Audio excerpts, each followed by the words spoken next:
Jim Carrey was initially offered $350,000, about $600,000 today, for the role of Lloyd Christmas in Dumb and Dumber, but turned it down, asking for $400,000, about $690,000 today.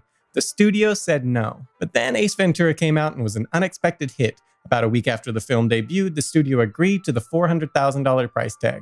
But this time, Carrey turned it down, wanting $500,000. The studio said no once again. But then Ace Ventura continued to rake in the money in the box office week after week. Round and round they went until a deal was struck for about $7 million, about $12 million today, which comprised about 44% of the entire $16 million budget of the film. Dumb and Dumber ultimately went on to gross around $250 million, about $430 million today.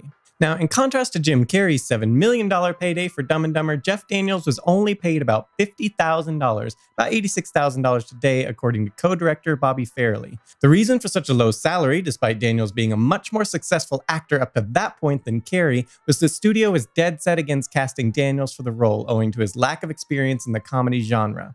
However, both the Fairley brothers and Carrey wanted Daniels, thanks in large part to his straight-faced ability to play off whatever Carrey was doing in a scene. As Bobby Fairley stated, Jeff was pushing him in places that no other actors were pushing him. Jeff's real, he plays things straight and he reacts to whatever you're doing. Jeff gets up there and he does not know what he's going to do until he sees what you're doing, and then he plays off that.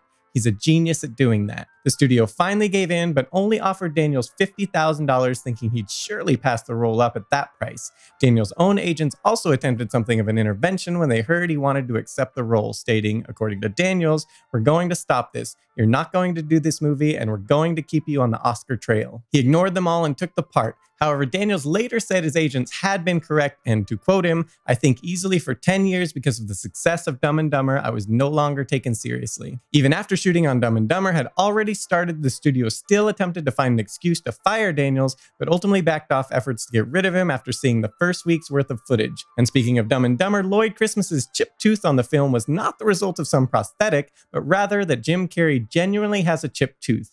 As to how he chipped it, Carrey stated in a 1995 interview, "This happened when Clark Prairie jumped on my head in grade school detention. He had long had it capped, but decided to have the cap removed for the movie to give the character a bit of a goofy grin."